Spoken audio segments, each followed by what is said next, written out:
echo of his call. Greetings to you in the name of our Lord and Savior Jesus Christ. हमारे उद्धारकर्ता प्रभु यीशु के नाम से आप सभी को जय मसीह। The Lord may bless you and make you multiplied according to His riches and His glory. परमेश्वर आप सभी को आशीष दे और उसकी महिमा के अनुसार आपको अनुग्रह दे। I thank God that God has added one more day in our life. मैं परमेश्वर को धन्यवाद देना चाहता हूँ कि वो हमारे जीवन में और एक नया दिन दिखाने के लिए। I'm so glad to see you through this media. और मैं बहुत खुश हूँ कि आप लोगों को बीच में उस मीडिया के माध्यम से प्रचार करने के लिए मुझे बार बार मौका मिलता है। I just want to tell you remind you a familiar verse from the Bible. आप लोगों को बीच में आज भी एक सुपरिचित वाक्य को लाना चाहता हूँ। We all know the verse we are going to read. Before that, I want to tell you, if you're not subscribed the channel, I request you to subscribe the channel and to share with your friends and to your relatives and to others whom you know. आपको मैं सुपरिचित वाक्य बोलना चाहता हूँ, उससे पहले आप लोगों को मैं निवेदन करता हूँ कि जितने लोग ये मीडिया के माध्यम से देख रहे हैं उस वचन को आप लोगों के दोस्त और पड़ोस और जो जिस लोगों को आप जानते हैं उन लोगों को आप शेयर कीजिए। May the Lord bless you through that.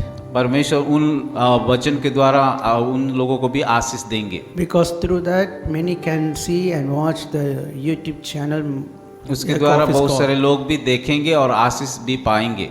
And I just want to remind you only one or two verses in this morning, which we all know. We are so comfortable with this verse. और आज सुबह भी हम लोग वचन से एक और दो पद को देखेंगे। Psalms 46 verses 10 and 11.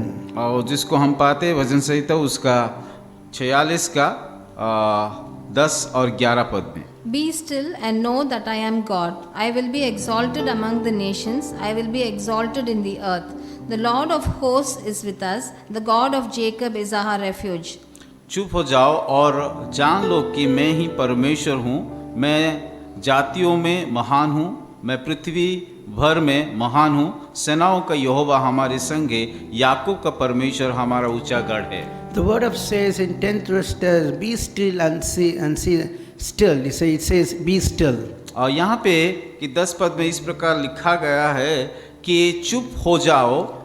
In other words, it says we should stand or we should sit in the presence of God. और उसकी दूसरी अर्थ है कि परमेश्वर की सम्मुख में अपेक्षा करके रहने के लिए। Many times in our life we are running and we are not sitting in the presence of God, or we are not standing, we are not giving time to God. हमारे जीवन में कई बार हम लोग इधर उधर भागते हैं समय परमेश्वर के सम्मुख में कि अपना समय को नहीं बिताते हैं। In our life we need to sit and we need to give time to God. इसलिए हमारे जीवन में कि परमेश्वर के लिए समय देना है, उसके सम्मुख में जा करके बैठ करके इंतजार करना चाहिए। When we see in Exodus chapter 13 and 14, it says, stand still and see the salvation of the Lord. और निर्गम उसका 14 में इस प्रकार लिखा गया है कि यहोवा ही आप तुम्हारे लिए लड़ेगा, इसलिए तुम चुपचाप रहो। Be still and stand still and see the salvation of the Lord in this day.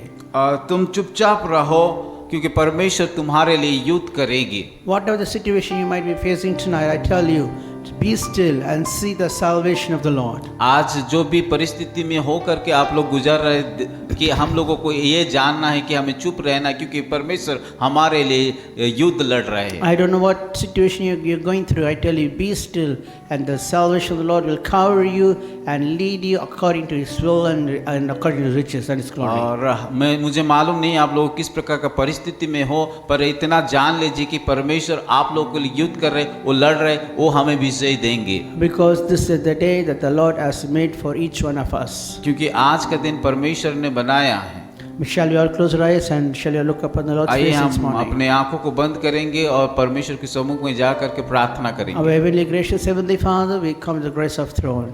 स्वर्गीय पिता, आपके अनुग्रह सिंहासन के से हम आते हैं। Lord, as we heard this verse, Lord, we need to stand still and be still in your presence. जैसे कि आपकी वचन कहता है कि आपकी सम्मुख में जाकर के चुप होकर रहना है, क्योंकि आप हमारे लिए युद्ध कर रहे हो। Lord, when we sit and when we stand only, we will know the Lord Lord our God. जब हम बैठते हैं, इंतजार करते हैं, तब हम आपकी आवाज़ को सुन पाते हैं और आपका मदद को हम महसूस कर पाते हैं। Lord, whoever watching this, Lord, grant them and bless them, Lord, and convey, Lord, grant them what they require in their life. प्रभु प्रार्थना करते जितने सारे लोग ये वचन को सुन रहे हैं, उन सारे लोगों को आप बहुताई से आशीष कीजिए। We ask all this name in Jesus' name. We ये pray. सारे प्रार्थना यीशु मसीह के नाम से हम मांगते हैं। Amen.